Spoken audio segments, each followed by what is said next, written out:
Good morning, everyone. I am so grateful that you've taken time to be at this town hall with us today. It's been a really difficult 2 weeks for our community, for our campus, Asheville, and the entire region. It's going to take a long time for us to process these events. And I know many of us are still without power, water, reliable cell service, internet access, etc. And we're all spending a lot of time every day locating water, cellular signals, places to charge our phones, a shower when we can manage it, and God forbid, laundry. Thank you all for the questions you submitted as well.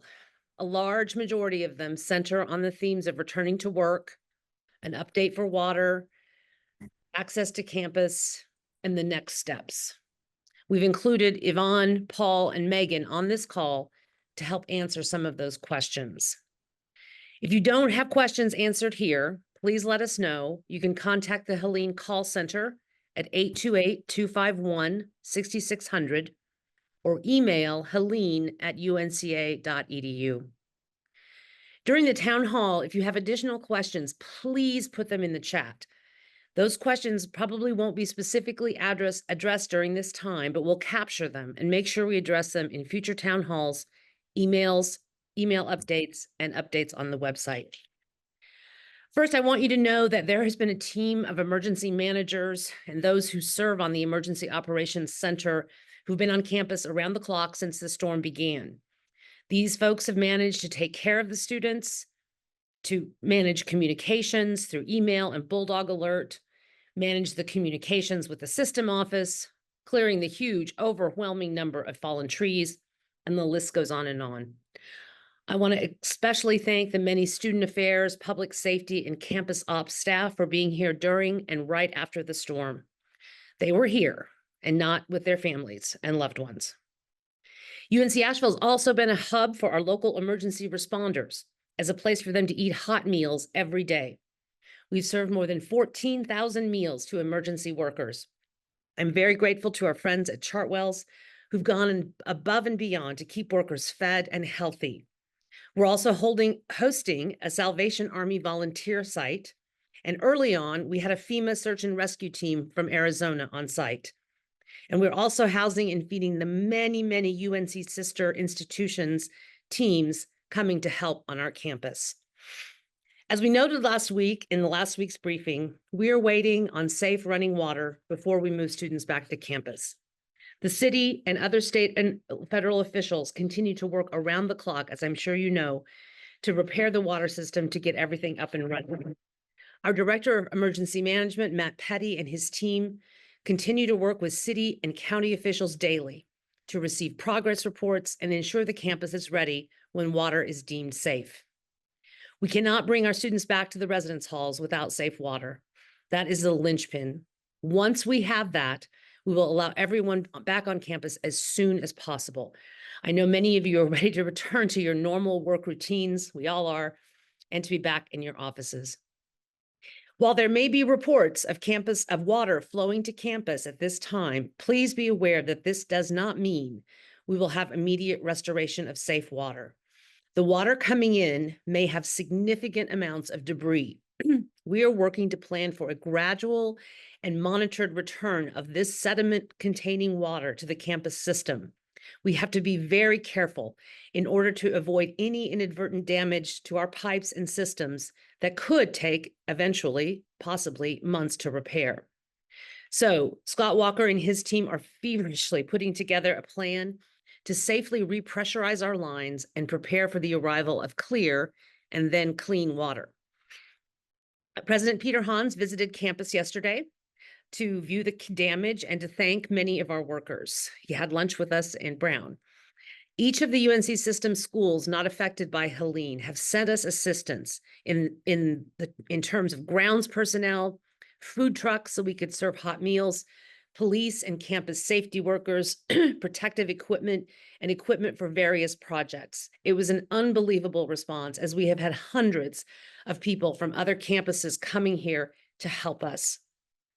As part of President Hans's visit, we discussed the creation of a resilience package to put forth at the next Board of Governors meeting and for the legislative session. This package would include, but not be limited to, a proposal for a significant number of solar panels on university buildings, digging our own water wells, and other resources to ensure that we can be more self-sufficient in the future.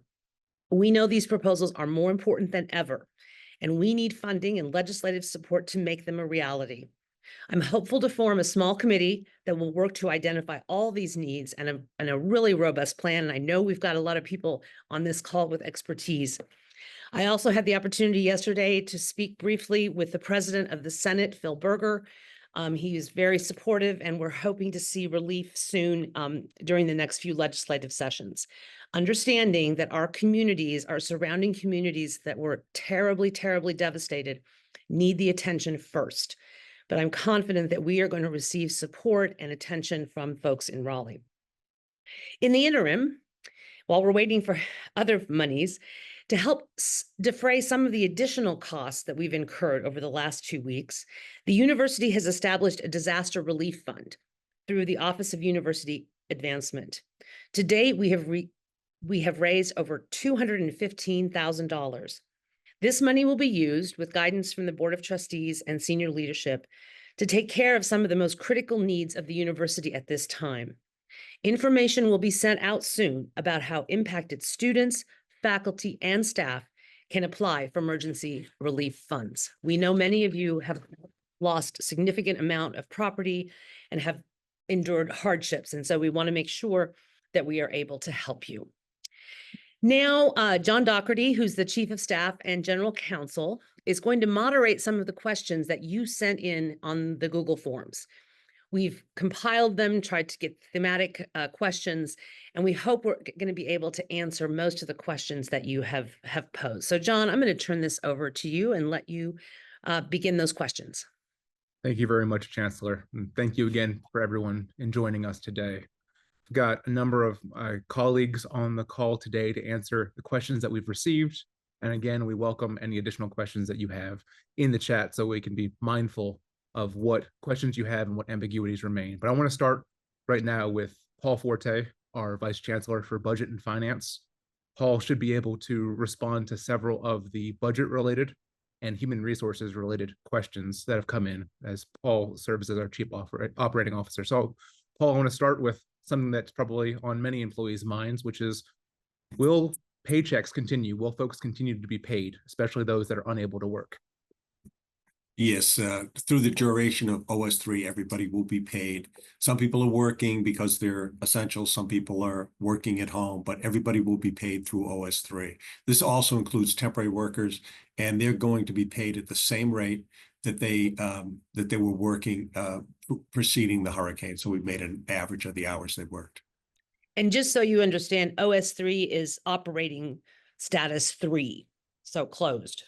Yes, it is synonymous with Condition 3, which many of you are probably familiar with now based on our updates and maybe even a view of the system adverse weather policy, but there'll be more information about the condition status later. So thank you for that, Paul. Obviously, this is a really difficult situation and one that we would not hope for at any time, but especially this year when we know that we've had budget challenges and we've been discussing those since February. So I'm wondering if you could give us a sense of how this ongoing natural disaster and recovery is impacting our budget for the fiscal year and any insights or forecasts you might have there.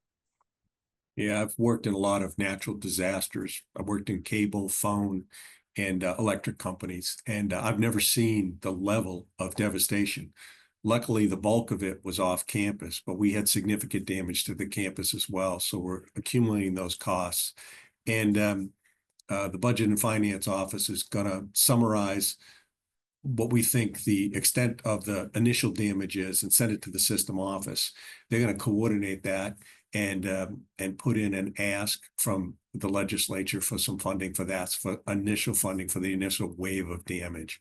So I think everybody's done a great job in keeping the campus safe and secure. They've been working incredibly hard, and we're accumulating everything. And we hope that there'll be various sources of funding coming through to mitigate our budget impact. Yeah, thank you for that. One of those sources of funding that I'm curious about, and others are as well, is FEMA. I think folks that have been impacted by this hopefully have reviewed some of the options for individual recovery. But one of the questions we received is, is there anything similar for UNC Asheville as an institution? Is there any way that we can get some help through some sources of funding through FEMA? Yeah, we've already opened up a case through FEMA, and we're going to bring in resources from the system office to help us get as much funding as possible through that avenue. There's a cascading of funding, so you have to exhaust all your insurance first, and then FEMA is sort of the funding of last resort. It's a fairly complicated process, but we have some resources to be able to do that. And hopefully, you know, the FEMA funding will come through that. I talked to Matt Petty, who's our EMS guy, and he said FEMA has just done a tremendous job so far. So we're really encouraged that we'll be able to go that route to get as much funding as possible to restore operations. Excellent. Thanks, Paul. There's also some HR related questions that we have for you. I know personally I've received emails about timesheets and leave keeping, and I can't say that I've reviewed all of them, but I'm wondering, for folks that are like that, like me, is there any help that our employees can receive to understand how to code their time, how to code their leave, both for the end of September when the storm hit and then as we move into October?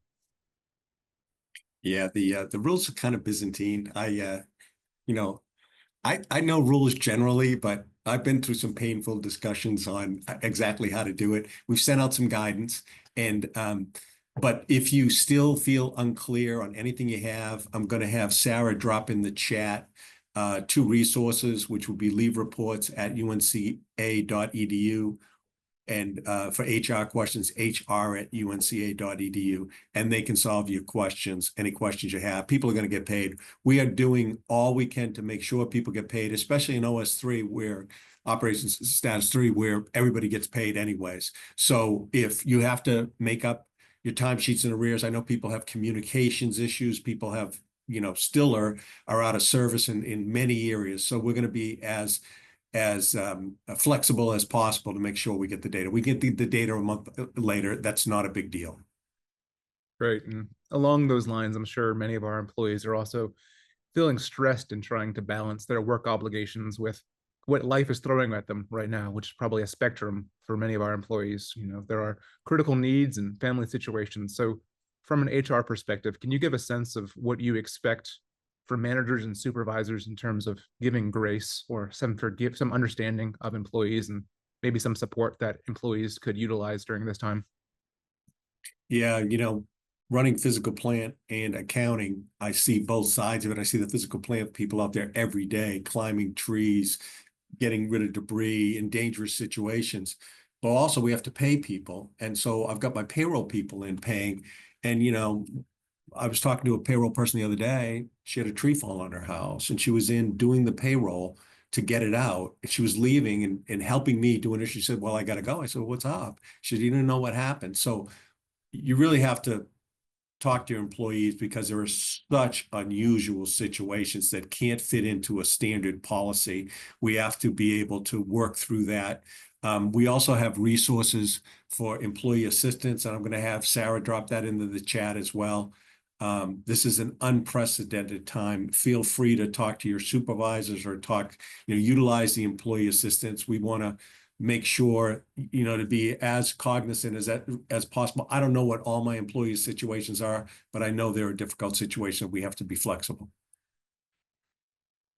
Thank you for that. I have 2 other HR related questions on everyone's favorite topics, which are performance reviews and open enrollment for benefits. It is, I think, we're at the end of a performance cycle, but those are ongoing, and open enrollment, I believe, is underway. So what can you tell us about how employees and especially supervisors and managers should be thinking about performance reviews or the impact during a current situation, and anything regarding open enrollment during October? Yeah, obviously with performance reviews, you have objectives and you have goals, and obviously an event like this changes everything. So people have to be ready, willing, and able to take that into consideration when they do a performance review. Will we have more to come on that?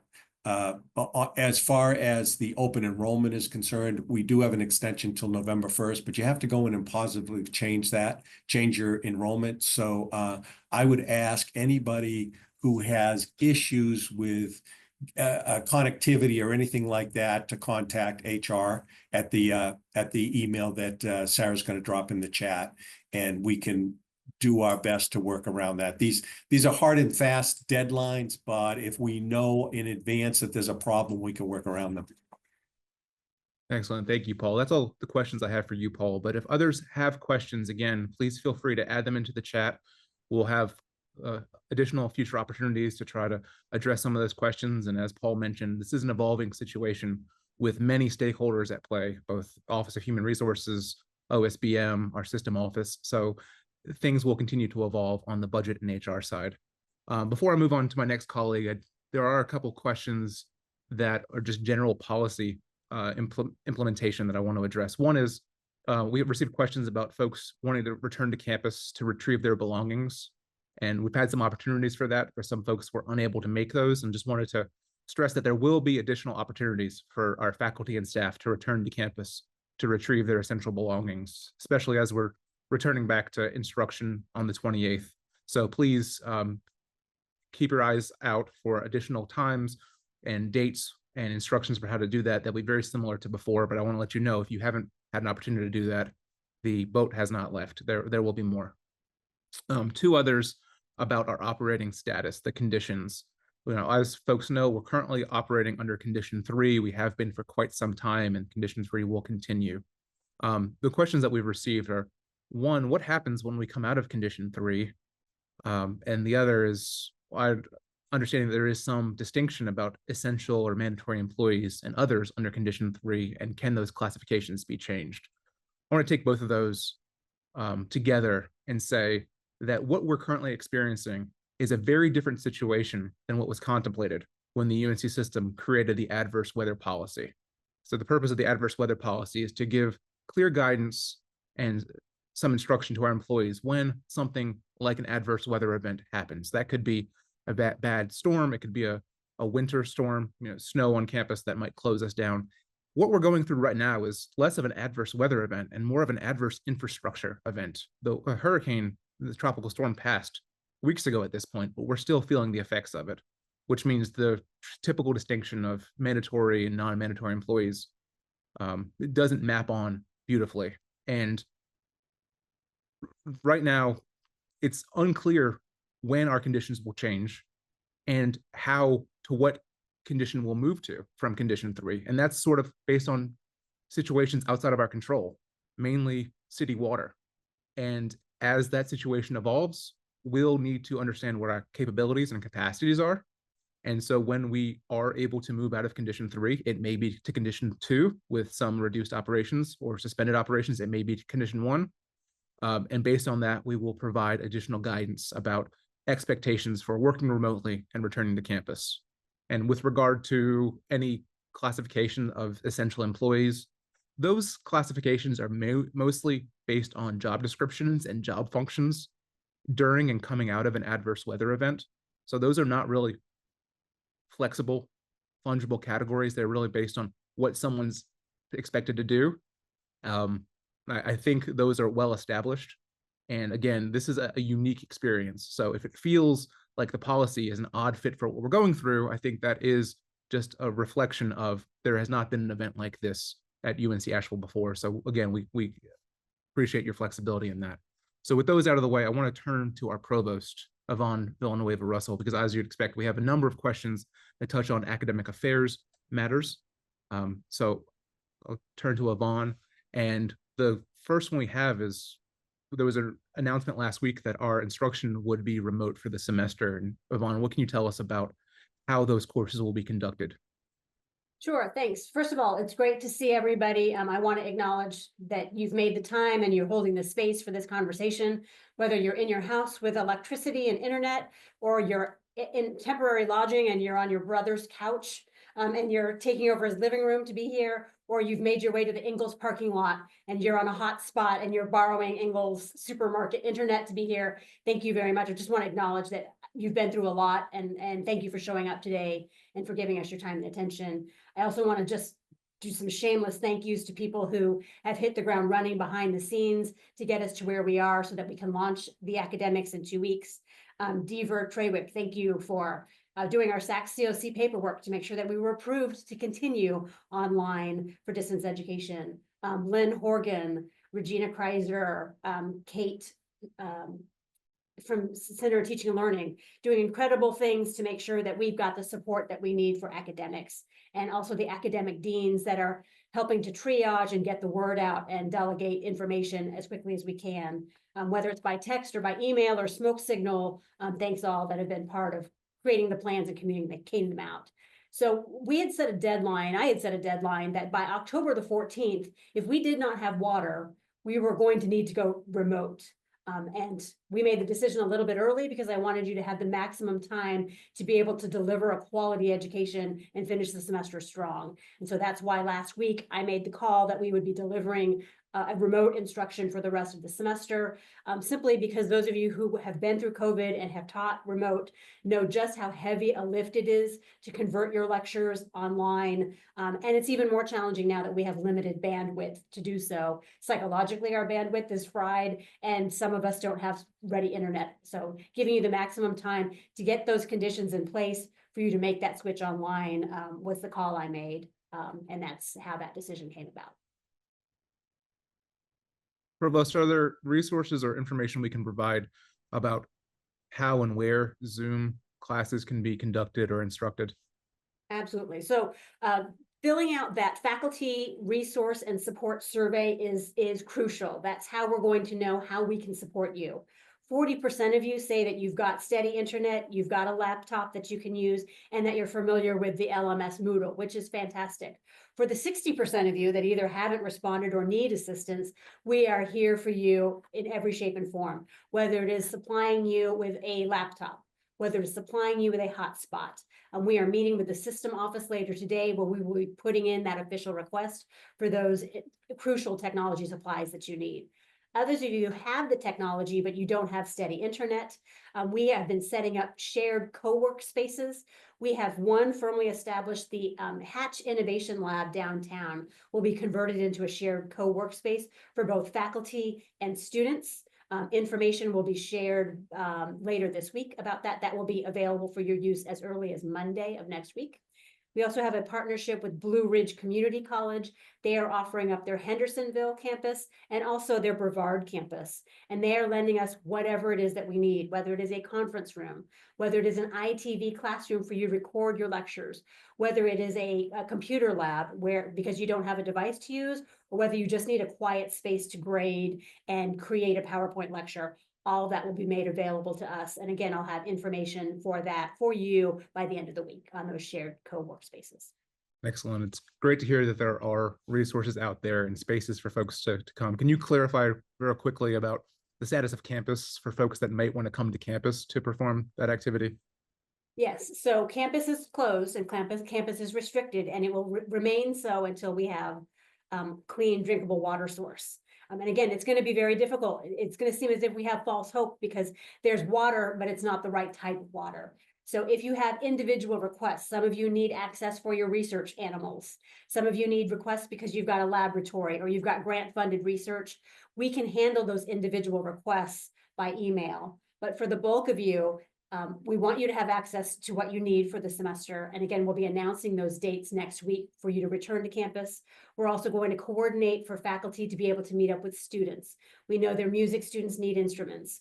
We know mass communication has a digital media lab that students need equipment. Art, students need their studio. Biology is preparing specimen slides for students. We would love to coordinate that with you so that you can see your students, communicate with them directly, and make sure they have what they need to have a successful academic semester. Excellent. And I would expect this event would have had some significant impacts on our students as well. So do you have information you can share for faculty around their class lists and any withdrawals that may have occurred in their classes as they continue instruction? We do. We don't have official information right now about students that have withdrawn. I'm going to assume that nobody has withdrawn and they're all just anxious to start back on the 28th with us. Lynn Horgan can certainly share out any alterations to your course list and students that have withdrawn. Regina is sending out a survey today for students to find out what their technology needs are as well. They are in the same boat as you, right? They're on somebody's couch. They're at a home without a laptop. They forgot to bring their textbooks. Some of them will be able to retrieve those items next week, and some of them will just not have those items. So Regina will have more information in the coming days about what our student needs are. And just like you, we will supply them with the hotspots and the technology they need to be successful. We will also be sharing with them the revised academic calendar. And if you have not seen that, the reminder that we are still ending our semester on December the 13th. We are utilizing some days as potential instruction days to make up some of the hours that we missed, but we will finish the semester on the 13th. We will shift final exams from the 9th through the 13th, and we will share out that revised final exam schedule once it has been created. And I think that we will also be adjusting our withdrawal dates. So your final grades will be due like December the 17th, and students will have until December 20th to decide whether they want to withdraw from a course or not. So that is, they will be able to see their final grade and then decide whether they want to withdraw from the course. There will also be no suspensions at the end of the semester. And these are all student-centered solutions to ensure that our students succeed and are retained into the spring semester. Excellent. That's very helpful. Thank you, Provost. I know that there was a spreadsheet sent out to faculty last week, and I believe we've received a number of questions about that, but I'm wondering if you have any additional points. I think you touched on it already, but any additional points of clarification you want to add about that resource? Yes, so I apologize, colleagues. That was a spreadsheet. Actually, we have borrowed that from UNC Wilmington that lost 1 month of instruction because of Hurricane Florence. And so they've been through it, they survived, and they wanted to share their resources with us. The purpose of that spreadsheet is to create documentations to ensure that your student learning outcomes are being achieved this semester. In order to do that, you're going to have to make modifications to your original course plan. So there are 3 columns in that spreadsheet, and there's a disclaimer at the top that talks about seat hours and seat time. Disregard that, right? I do not need you to make up 450 hours with students, right? You don't have the time to do that. Students don't have the time to do that. What I need you to do is to deliver your student learning outcomes and document how you've done that. If you've needed to make any alterations to your syllabus, please note that and document in the spreadsheet. For instance, you may have planned to give 4 exams, but now you're only giving 3, right? You may have planned to use 3 novels, and now you're using 2. Those are the types of things that need to go in that spreadsheet to ensure to our accreditor and to the UNC system that we are delivering the equivalent of a face-to-face course, but we're doing so online. That final column, if you are utilizing any extra assignments, say an asynchronous reflection, right? You can add that in there as seat time that's added into the course, but I don't need you to add anything extra to your course. I don't need you to meet any more than you normally would. In fact, I would ask for you not to do so. I need you to deliver your student learning outcomes with integrity and fidelity. That's what I need you to do. Thank you, Provost. We have a couple questions about academic planning going forward. But before we get there, I think you had mentioned that the final exam schedule was being revised, and perhaps this information that you could reiterate or share again when that will become final. Yes, I would assume Lynn Horgan, I'm sure she's probably working on it right now. I would think by the end of the week, we'll have that final exam schedule for you. That's going to overlap with commencement, and I know those are questions that are coming up. So it's a game of Tetris right now, right? One thing leads to another. So we've got to make sure the final exam schedule is set, which will then impact commencement. To reiterate, we are going to be using final grades, letter grades. Just as before, we were not going to use pass-fail. We want to make sure that we set our students up for success for financial aid, that they're on track for medical school, that they're still in line with scholarship standards. It's much easier accreditation-wise to continue to use the letter grade rather than pass-fail. Excellent. And I think this has been touched on both in the Chancellor's comments and what you had said before about faculty and staff returning to campus, but could you give any clarification about students returning to campus to retrieve items they may need for academic instruction, and also your forecast for any in-person meeting this semester? Perhaps it's just too early to have any great sense about that possibility. It is, yeah. So to reiterate, students will have access to campus next week. An email will be going out to them. We will coordinate it such that they will have access to retrieve their personal belongings, their vehicles, but also anything that they need academically. So I've spoken to a number of programs. And again, if you're a program that, well, I want my students to get their their history textbook that's in my office. If you have special needs like that, please let us know so that we can set up and accommodate your access to campus to coincide with when the students are here as well. There was another part of that question I have forgotten, John, sorry. Well, I think it goes along the same line that in-person instruction, we're virtual for the rest of the semester, and there was some situations where in-person instruction was contemplated, well, was planned during the semester. Yes, and this is unlike COVID. It isn't like we can come to campus and just keep our distance. We cannot come to campus because there is no drinkable water, there is no fire suppression, and because we're officially in a condition 3 and campus is restricted. So as much as we might want and might feel able to come to campus, we simply cannot. Now, if conditions change, we can revisit that. And we know conditions are changing very rapidly, but for now, it is best and most consistent to plan on online instruction. Thank you. And I know your and everyone else's focus right now is on completing this semester successfully and getting through it. However, we know life will continue to go on.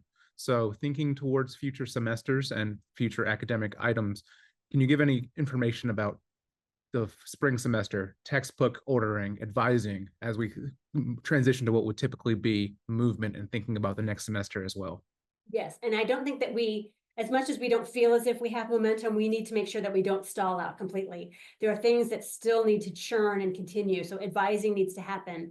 Advising and registration is going to be on a later time cycle. Registration won't happen until November the 18th. I know Regina and Lynn are working on a plan for advising and the RANs that students need in order to register. We will communicate that information with you just as soon as possible. And textbook orders, certainly those were due today.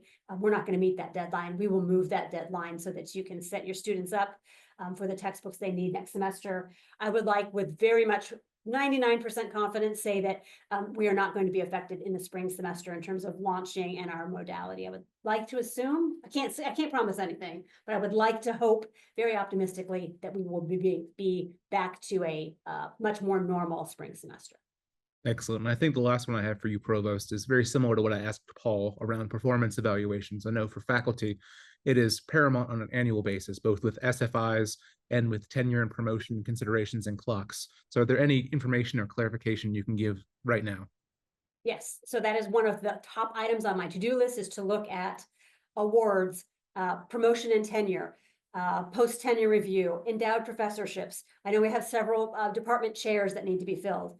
All of that still needs to continue, right? We cannot get completely off track and stall out in terms of our normal academic calendar and procedures in terms of the academy. I will adjust those deadlines. As long as we're meeting the system deadlines, we can adjust those deadlines so that the due dates for tenure promotion, post-tenure review can be slightly adjusted. Because again, your focus now is and should be on your students and getting your classes and your teaching up to par. We will squeeze in around the edges all those other very important tasks as well. And I'll communicate those dates as soon as they're set. Excellent. Thank you so much, Provost, for being here to deliver that information. And thanks again to our faculty and other academic personnel for being here to receive it. Is there anything else that you wanted to add before we turn it over to the next guest? I do. I want to thank everybody for their positive attitudes, for their creative solutions. I want to thank you for pulling together for your colleagues and for your community, and most importantly, for your students. And I do want to say that we are all in this together. I think we are stronger as a unit, and I'm seeing the strengths of the faculty. I do want to reassure you that we can do online instruction. Many of you have done it during COVID. We can do it very well, and we are here to support you to have a successful rest of the semester. So thank you. Excellent. Thank you so much, Provost. And next, I want to call upon our Vice Chancellor for Student Affairs, Dr. Megan Hart-Wyant, and remind us all that during this time, we're all here for our students. They are why we do what we do. So I want to give an opportunity for Megan to give some additional information about enrollment and student affairs matters. So Megan, I want to start, if you don't mind, by if you have a sense of enrollment is really a linchpin and cornerstone of what we're looking at as an institutional priority right now. And this is a very difficult patch that we're in. Do you have a sense of what this means for our current enrollment, or any additional thoughts on enrollment and admissions? Yeah, so, this was not my hope as we brought in our third largest class for the kind of next step as to what we would do next, but here we are. And so enrollment for both, and when we talk about enrollment, both admission and retention work continues to be our top priority. And as we think about enrollment, so many of the things that the provost talked about are critical. It's really where our academic mission and our people matter the most. And so it continues to be at the forefront of our work. And if AD Cohn were here, I would say this is where we move from a zone to a man-to-man defense, right? And every one of us needs to be working directly with each one of our students, both on a retention front and we'll need to do our work from an admissions perspective this way for the remainder of the fall to make sure that we're doing everything we can to retain every one of our students. Our Dean of Students team, our Health and Counseling team, with Dr. Kreiser at the helm of our Academic Student Success team. I know many of our faculty have pitched in to call students, to check in on students, to make sure they're okay. I know that every one of us is helping out to do this right now and make connections. We're working to see what our students need in order to be able to finish out the rest of the semester, and we'll be doing that in 100 different ways over the next few weeks. And so I would just say that this continues to be our steadfast focus, both inside and outside the classroom. Our student affairs team and our faculty stand ready to do this. Many of you, all of you, I have seen you do it over the last few weeks, despite what's going on with your own families and your own homes. And so I appreciate that. If there's anything that I can do to support you as you engage in that work, please don't hesitate to let me know.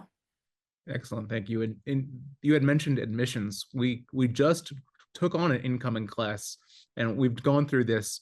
Can you tell us what admissions is looking like for fall of 2025? Is that still a thing? Are we still doing that?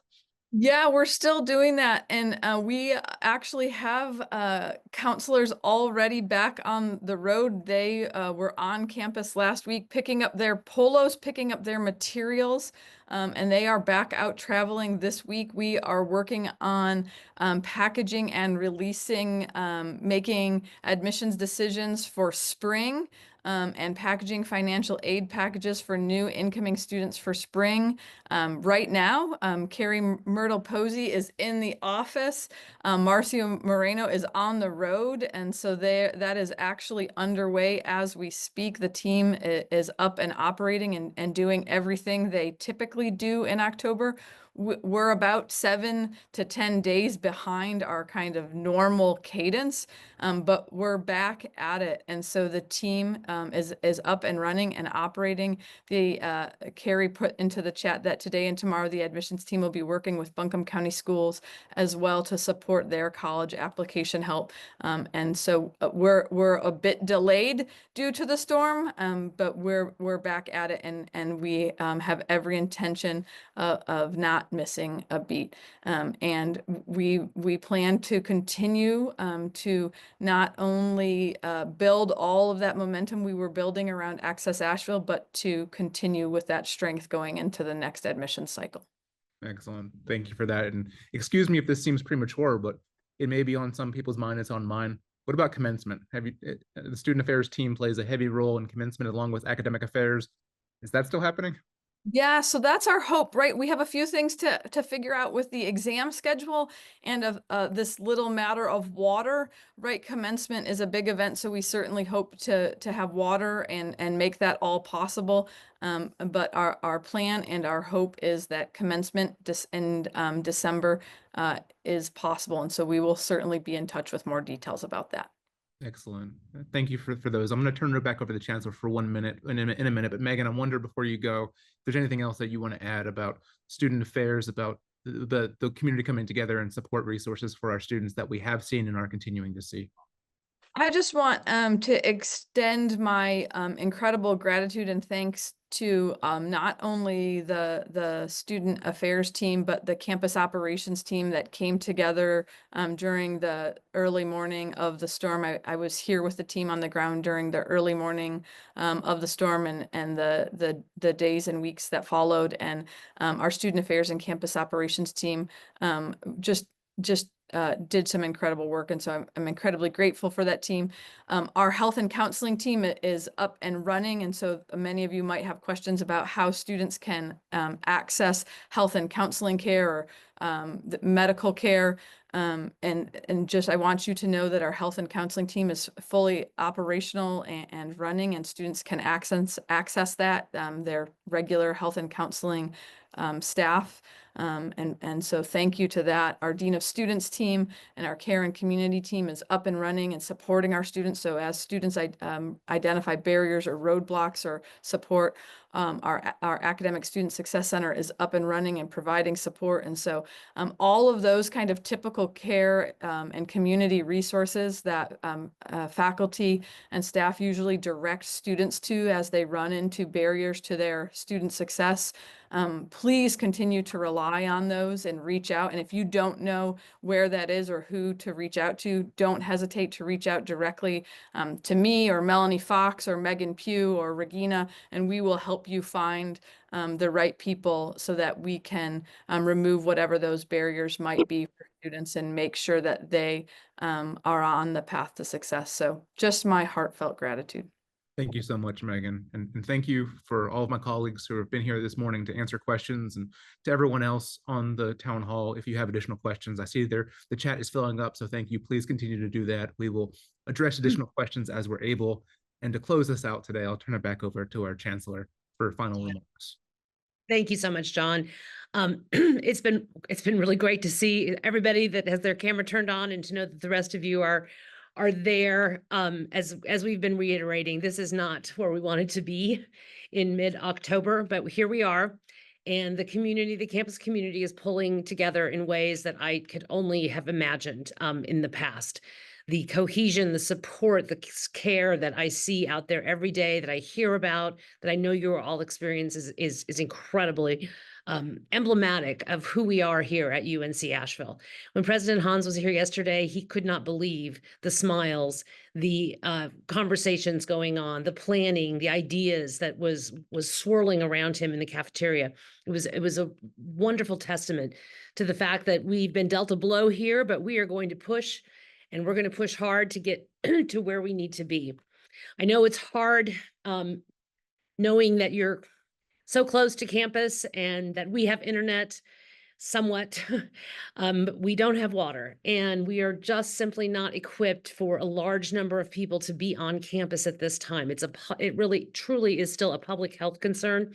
We promise we are going to work as hard as we can to get you all hotspots, to make sure everybody is in a good place, and to get you back onto campus as soon as humanly possible, because we know you want to be where I am sitting in your office, working with lights, and we will get you there. I promise. I know it's hard right now.